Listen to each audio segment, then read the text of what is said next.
Bon, j'ai pris une chambre de camping finalement. C'était la moins chère disponible et puis franchement il y a tout ce qu'il faut. Regardez, il y a même une cuisine. Ça c'est pas mal. Ça je vais me faire à manger parce que les nouilles et les sandwichs froids tous les jours là, c'est sympa, mais bon là c'est l'occasion de me faire un peu, je sais pas, je vais me faire des pâtes ou un truc, pas rien de fou hein, mais des pâtes avec de la viande, un truc, avec une vraie sauce et tout, ça va faire plaisir. En tout cas ouais, parfait, bah écoutez, regardez. J'ai direct mis mes 4000 de batterie à charger hein. On va en profiter, tout remettre à 100%. Bon, il y a 4 lits, ça va me servir d'étendoir plus qu'autre chose. Là, je vais mettre je vais laver mes habits, je vais tout étendre. Vous allez voir, après, je vais refilmer, ça va ressembler à n'importe quoi. Et puis là, je vais aller faire quelques courses, hein, et c'est repos, quoi. En plus, ce qui est bien, c'est que j'ai jusqu'à 13h demain. Là, il est 14h, hein, dites-vous, je suis venu... j'ai fait 40 km ce matin, je suis venu là. Et j'ai jusqu'à demain 13h pour quitter cet endroit. J'ai quasiment 24 heures. Et croyez-moi que je vais les prendre, les 24 heures. Et je vais bien me reposer.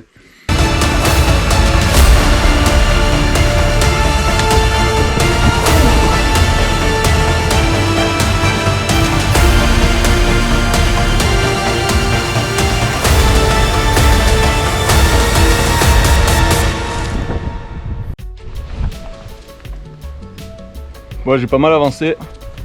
Enfin, pas mal, j'ai fait 90 bornes. Ouais, le temps bien dégueulasse. Là, il est 19h. Bon, du coup, c'est la première journée hein, depuis le camping. Pareil, comme je vous ai dit, je pars direction l'ouest.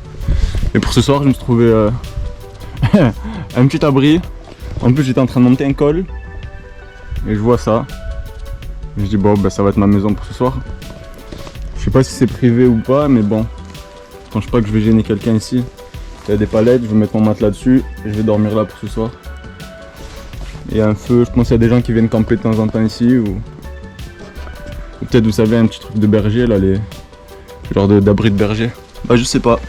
Mais dans tous les cas, s'y prévoit une grosse pluie pour ce soir. Du coup, c'est étanche vu que là il pleut dehors et l'intérieur c'est sec. Et je devrais pas avoir de problème. Et comme ça demain moi je reprends la route frais quoi. J'espère qu'il va pas pleuvoir beaucoup demain parce qu'il prévoit vraiment genre lourd de pluie, orage, le gros truc quoi. Mais bon, j'ai appris à ne pas trop croire la météo ici donc on va voir hein. Bon, comme on n'est jamais prudent sur les palettes, j'ai mis ma tente parce que bon il y a des échardes et tout ça et mettre le matelas directement dessus je pense que c'est une mauvaise idée. Et dans le doute j'ai mis la bâche de tente au-dessus de moi quoi. Parce qu'en fait vous voyez en haut il y a des micro trous. En fait s'il pleut comme là il pleut léger ça va, ça passe pas vraiment. Mais en cas de forte pluie comme il prévoit, j'ai peur que ça me fasse des filets de pluie sur moi en fait. Et du coup là avec la bâche bah, je suis tranquille et en même temps ça l'a fait sécher vu qu'elle a pris la pluie hier et tout ça, et avant-hier aussi. Non seulement je fais sécher ma tente et en plus je suis protégé quoi. Là normalement je devrais passer une bonne nuit. Y'a pas de raison. Non là je suis bien là. Là je suis pas mal. Pas mal.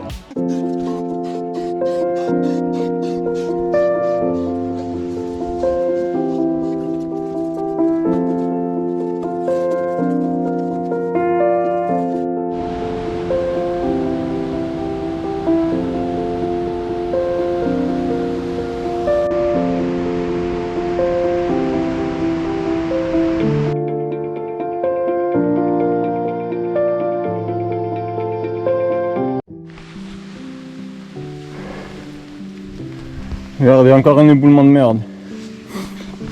Là, pareil qu'à la dernière fois en fait, soit je passe par là, ou alors l'autre solution c'est un tunnel, il fait 3 km.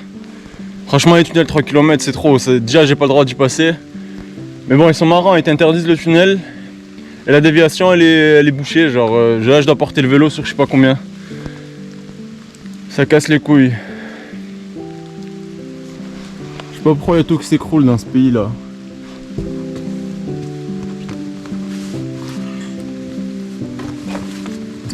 Ah, c'est la merde. Dites-vous en plus, les pierres elles sont glissantes. Vu qu'il pleut, c'est-à-dire j'ai pas d'appui, je dois porter le vélo qui pèse 1 tonne. Et je dois aller jusqu'à là-bas. En plus je suis allé en reconnaissance à pied, il y a quoi? Il doit y avoir au moins 100 mètres comme ça. Ah putain.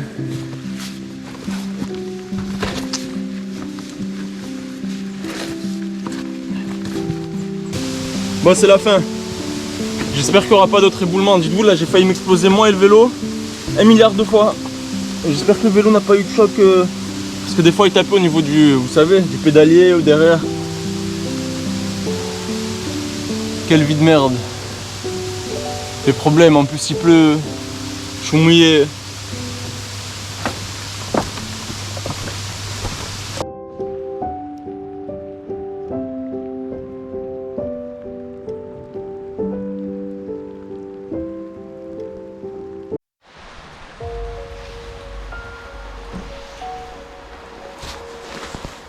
Bon, j'ai encore trouvé un endroit pour m'abriter pour ce soir. Dites-vous, depuis hier, la pluie elle s'arrête pas en fait. Genre là, depuis ce matin que j'ai commencé, je suis sous la pluie. Même mes habits étanches, eh ben ils le sont plus. Là, je suis trempé complètement. Heureusement qu'il fait pas très froid, que ça va, sinon je serais en train de me geler là. Tous mes habits sont trempés. Dites-vous, même mes chaussures, je marche dans une flaque d'eau là en fait. Franchement, c'est chiant. Et apparemment, demain encore toute la journée comme ça. Bon, heureusement, j'ai bien avancé quand même. Vu qu'il pleuvait, je dis vas-y, je fais pas de pause, j'avance. Et là, dès que j'ai trouvé cet endroit, je dis bah vas-y, au moins. Parce que le truc, quand il pleut comme ça, le temps de mettre la tente elle est trempée, tu dors dans l'humidité. Après le lendemain, vu que demain il va pleuvoir, remballer la tente sous la pluie, tu commences trop mal la journée. Là, au moins, je vais pouvoir me sécher. Je vais étendre un peu mes habits. Bah, il n'y a rien qui va sécher, mais bon. Ça sera toujours mieux que dormir dans la tente en galère un petit peu. En plus là, le toit il est parfaitement étanche, il n'y a aucun trou. Voilà. Et là, bah, toujours direction la côte ouest. Mais j'y suis quasiment là. Demain je suis sur la côte. T'as regardé mes doigts. Pourtant j'ai mis des gants étanches. Hein. Ils sont censés être étanches, regardez. On dirait que j'ai passé 3 heures dans l'eau. Enfin bref, ça fait partie de l'aventure. Hein. Je crois que c'est ce que je déteste le plus, la pluie.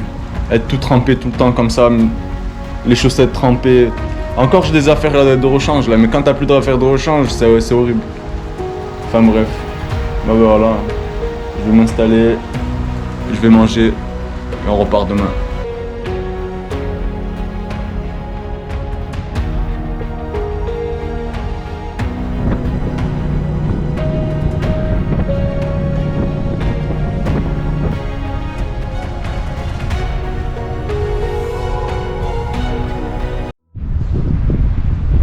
Oh ben voilà, ça y est, j'ai rejoint la côte ouest et en plus j'ai rejoint en même temps une piste cyclable, c'est à dire que là jusqu'aux îles Lofoten normalement j'ai une piste cyclable, à plus ou moins il y aura des moments où il n'y est pas apparemment, mais pour une grande partie jusqu'aux îles Lofoten je suis sur une piste cyclable.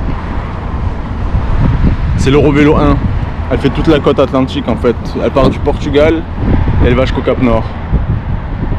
Mais apparemment il y a des endroits où elle est pas vraiment au point en fait, c'est-à-dire il y a des moments où je vais devoir repartir sur la route. Et franchement ça fait du bien parce que depuis le début que je suis en Norvège, je suis sur la route et les routes elles sont tellement mal aménagées pour les vélos. En fait il y a des fois des pistes cyclables mais c'est toujours proche des villes ou des villages et ça dure que quelques centaines de mètres. Et après en fait tu roules toujours avec les voitures. Même si les Norvégiens ils font gaffe, ils doublent prudemment et tout, mais bon, on se sent jamais trop en sécurité quoi. C'est-à-dire là la piste cyclable va me faire du bien pendant quelques kilomètres. Et puis voilà, l'air frais, ça fait du bien. Et j'aime bien être au bord des côtes, hein, je l'ai déjà dit. Même s'il y a du vent, mais ça va, c'est du bon vent, moi j'aime bien. Regardez, c'est magnifique.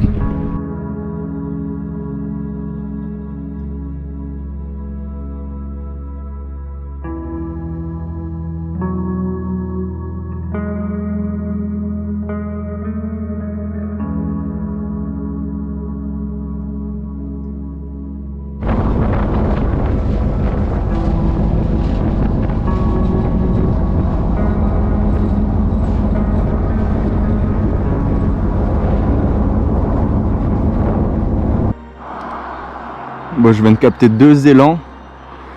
Là-bas, c'est les premiers que je vois. Pareil, on va envoyer le drone. On va voir ce que ça donne.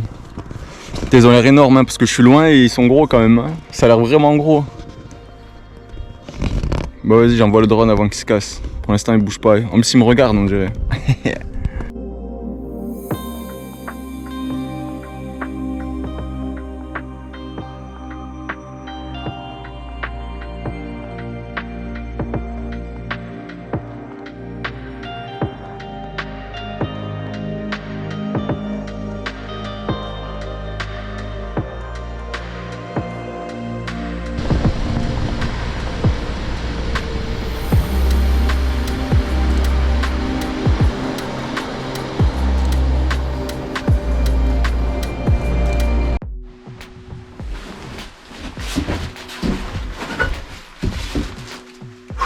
Bon, ça fait un moment que j'ai pas filmé là, ces derniers jours. Je fais qu'avancer. J'ai bien avancé. En fait, j'ai suivi Eurovélo 1 comme je vous avais dit. Mais sachez un truc. L'Eurovélo 1 en fait, c'est pas une piste cyclable. Moi j'ai cru que j'allais sur une piste cyclable, non. C'est 95% du temps, vous êtes sur la route normale, etc. Mais il n'y a pas trop de circulation, donc ça va. Et là, j'arrive à Bodo demain. Et de là, je pars sur les îles Lofoten. En fait, ces derniers jours, j'ai pas trop filmé parce que je faisais qu'avancer. Je faisais des bonnes distances, des 150, 140 km par jour. Parce que j'avais pas grand chose à voir et je commençais à prendre trop de retard en fait. Parce que là, aujourd'hui, on est le 19 août et il commence à se faire tard en fait. C'est-à-dire que j'ai encore beaucoup de distance pour arriver jusqu'au Cap Nord. Et après, j'ai toute la Finlande à descendre. Et je commençais à me dire, bon, si je traîne trop, je vais être un peu dans la merde au niveau de la Finlande, je pense. Il va y avoir une météo un peu pourrie et tout. Même là, je pense septembre, mi-septembre et tout, je serai encore en Finlande. Je pense que ça va être un peu de la merde. Mais bon. Du coup, j'ai bien avancé. Et là, les îles Lofoten demain. Départ depuis Bodo. Le temps, il est merdique. Là, aujourd'hui, il pleut. Hier, il a plu. Il pleut un peu tous les jours. Mais bon, qu'est-ce qu'on peut y faire? J'espère. Je préfère qu'il pleuve aujourd'hui plutôt que demain ou après-demain sur les îles Lofoten. J'aimerais bien avoir une bonne météo. On sait jamais. Regardez, j'ai trouvé une astuce. J'ai plus les pieds mouillés. Ça, c'est pas mal. Parce que c'était le truc qui me dégoûtait le plus avec la pluie, qui me niquait le plus le moral, j'avais les chaussettes trempées et tout, c'est dégueulasse. Là ça va. En fait j'ai mis deux sachets Spar. Du coup voilà, Spar, si vous regardez cette vidéo, je vous fais de la promo. J'ai commencé, donc si vous voulez un partenariat, venez envoyez-moi un message, y a pas de problème. Ça fait au moins 300 km que je me promène avec vos sachets là sur les pieds. Mais ça marche bien, donc bon. Et puis voilà, là il me reste 60 km pour arriver à Bodo. Et de Bodo, je prends le ferry en fait pour les îles Lofoten. Et là, ça doit être stylé normalement. C'est l'endroit le plus réputé de la Norvège. S'il fait beau, on fait beaucoup de vidéos. D'après la météo, il devrait pas. Il fait nuageux, mais il devrait pas pleuvoir. Moi, c'est tout ce que je demande. Le soleil, on s'en fout, on l'aura pas de toute façon. Mais s'il pleut pas, je suis refait. Je traverse toutes les îles. Enfin, c'est un ensemble d'îles, je crois que c'est 230-240 km. Et puis voilà, hein. Et après les îles Lofoten, cap sur Tromsø, je pense que je vais me reposer un peu là-bas. C'est la ville, c'est l'une des dernières villes de Norvège en fait. Enfin, de grandes villes. Tromsø, je pense un jour ou deux de repos là-bas. Et après, Cap Nord. Hein. Mais bon, il reste de la distance, dit comme ça c'est facile, mais il me reste pas mal de kilomètres. Ça va le faire.